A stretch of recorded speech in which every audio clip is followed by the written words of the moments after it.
श्री भागवत सुधा सागर शुक सागर भगवान वेदव्यास कृत श्रीमद् भागवत 12 स्कंदों की सरल हिंदी व्याख्या श्लोकांक सहित गीता प्रेस गोरखपुर।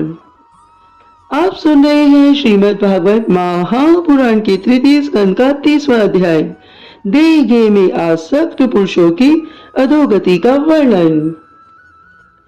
अपनी बात को आगे करते हुए कपिल देव जी अपनी माता देवहूति से कहते हैं, हे माता जी, जिस प्रकार वायु के द्वारा उड़ाए जाने वाला मेघ समूह उस वायु के बल को नहीं जानता, उसी प्रकार ये जीव भी बलवान काल की प्रेरणा से भिन्न भिन्न अवस्थाओं तथा योनियों में भ्रमण करता रहता है, किंतु उसके प्रबल पराक्रम को नहीं जानता।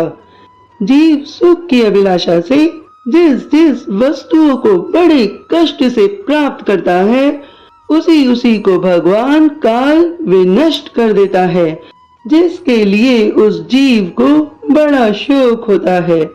इसका कारण यही है कि ये मंदमती जीव अपने इस नाशवान शरीर तथा उसके संबंधियों के घर, खेत और धन आदि को मोहवश नित्य मान लेता है। इस संसार में ये जीव जिस जिस योनि में जन्म लेता है, उसी उसी में आनंद मानने लगता है और उससे विरक्त भी नहीं होता। ये जीव भगवान की माया से ऐसा मोहित हो रहा है कि कर्मवश नार की योनियों में जन्म लेने पर भी वहां के विष्टा आदि भोगों में ही सुख मानने के कारण उसे भी नहीं छोड़ना चाहता। ये मूर्ख जीव तो अपने शरीर, स्त्री, पुत्र, गृह, पशु, धन और बंधु बांधवों में अत्यंत आसक्त होकर उनके संबंध में नाना प्रकार के मनोरथ करता हुआ अपने को बड़ा भाग्यशाली समझता है। इनके पालन पोषण की चिंता से इसके संपूर्ण अंग जलते रहते हैं, तथापि दूर वासनाओं से दूषित हृदय होने के कारण ये मूढ़ निरंतर इन्हीं के लिए तरह तरह के पाप करता रहता है। उल्टा स्त्रियों के द्वारा एकांत में संभोग आदि के समय प्रदर्शित किए हुए कपट पूर्ण प्रेम में तथा बालकों की मीठी मीठी बातों में मन और इंद्रियों में फंस जाने से गृहस्थ पुरुष घर के दुख प्रदान कपट पूर्ण कर्मों में लिप्त हो जाता है। उस समय बहुत सावधानी करने पर यदि उसे किसी दुख का प्रतिकार करने में सफलता मिल जाती है, तो उसे ही वह सुख संभाल लेता है। जहाँ तहाँ भयंकर हिंसा वृत्तियों के द्वारा धन संचय कर ये ऐसे लोगों का पोषण करता है जिनके पोषण से यह जीव नरक में जाता है। स्वयं तो उनके खाने पीने से बचे हुए अन्न को ही खाकर रहता है।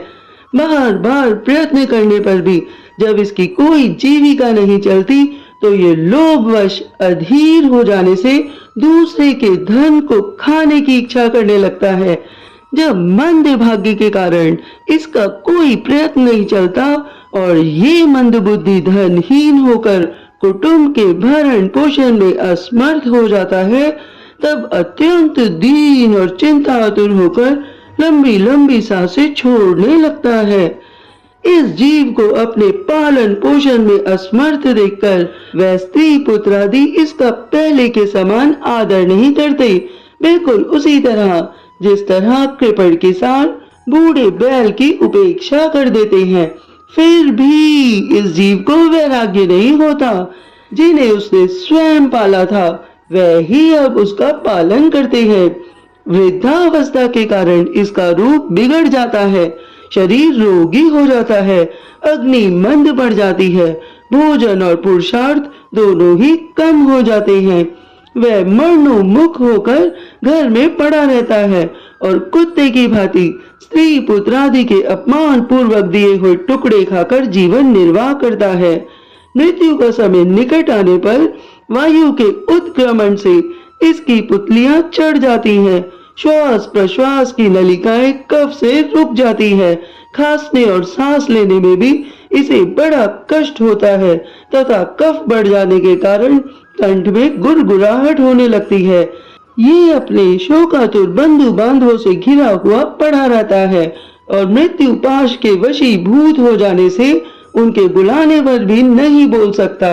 इस प्रकार जो मूढ़ पुरुष इंद्रियों को ना जीतकर निरंतर कुटुंब पोषण में ही लगा रहता है, वह रोते हुए स्वजनों के बीच अत्यंत वेदना से अचेत होकर मृत्यु को प्राप्त होता है। इस अवसर पर उसे लेने के लिए अति भयंकर और रोष युक्त नेत्रों वाले जो 2 यमदूत आते हैं, उन्हें देखकर वह भय के कारण मल मूत्र कर देता है।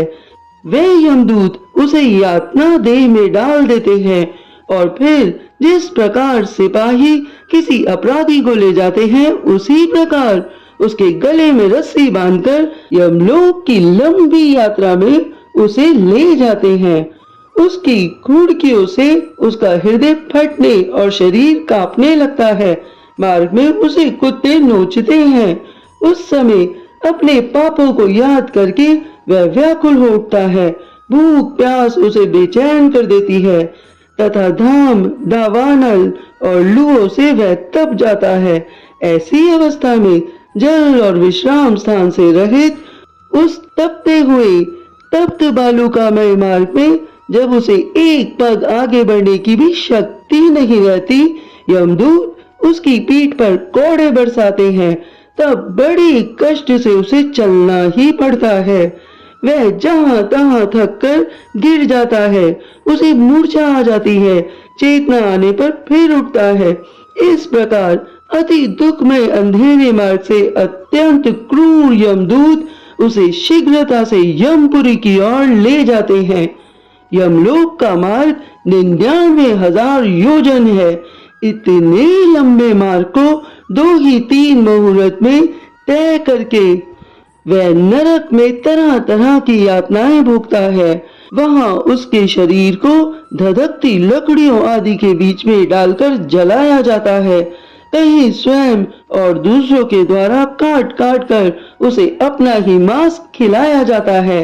यमपुरी के कुत्तों अथवा गिद्धों द्वारा जीते जी उसकी आंतें खींची जाती हैं। सांप बिच्छू और डांस आदि डसने वाले तथा डंक मारने वाले जीवों से उसके शरीर को पीड़ा पहुंचाई जाती है। उसके शरीर को काटकर टुकड़े टुकड़े किए जाते हैं। उसे हाथियों से चिरवाया जाता है, पर्वत शिखरों से गिराया जाता है अथवा जल या गड्ढे में डालकर बंद कर दिया जाता है। ये सब यातनाएं तथा इसी प्रकार तामिश्र अंधतामिश्र एवं रौरक आदि नरकों की और भी अनेक यंत्रणाएं स्त्री हो या पुरुष उस जीव को पारस्परिक संसर्ग से होने वाले पाप के कारण भोगनी ही पड़ती है। हे माता जी, कुछ लोगों का कहना है कि स्वर्ग और नरक तो इसी लोक में है, क्योंकि जो नर की यातनाएं हैं वह यहाँ भी देखी जाती हैं। इस ही प्रकार अनेक कष्ट भोग कर अपने कुटुंब का ही पालन करने वाला अथवा अपना ही पेट भरने वाला पुरुष उन कुटुंब और शरीर दोनों को ही यहीं छोड़कर मरने के बाद अपने किए हुए पापों का ऐसा फल भोगता है। अपने इस शरीर को यहीं छोड़कर प्राणियों से द्रोह करके एकत्रित किए हुए पाप रूप पाथे को साथ लेकर वह अकेला ही नरक में जाता है। मनुष्य अपने कुटुंब का पेट पालने में जो अन्याय करता है, उसका देव विहित कुफल वह नरक में जाकर भोगता है। उस समय वह ऐसा व्याकुल होता है मानो उसका सर्वस्व लुट गया हो। जो पुरुष निरी पाप की कमाई से ही अपने परिवार का पालन करने में व्यस्त रहता है, वह अंधता मिस्र नरक में जाता है, जो नरकों में चरम सीमा का कष्टप्रद स्थान है। मनुष्य जन्म मिलने के पूर्व जितनी भी यातनाएं हैं तथा शुकर कुकर आदि योनियों के जितने कष्ट हैं, उन सब को कर्म से भोग कर शुद्ध हो जाने पर वह फिर मनुष्य योनि में जन्म लेता है। अभी आप सुन रहे थे श्रीमद् भागवत महापुराण के 3य स्कंद का 30वां अध्याय और हम सुनेंगे 31वां अध्याय। मनुष्य योनि को प्राप्त हुए जीव की गति का वर्णन। आगे आप सभी लोगों ने श्रीमद् भागवत महापुराण को बहुत ही प्रेम पूर्वक सुना, उसके भक्ति रस में गोता भी खाया। तो आप सबके अंदर बैठी आत्मा, आपकी ऊर्जा शक्ति को मेरा बारंबार प्रणाम है। भगवान श्री हरि आपका मंगल करें।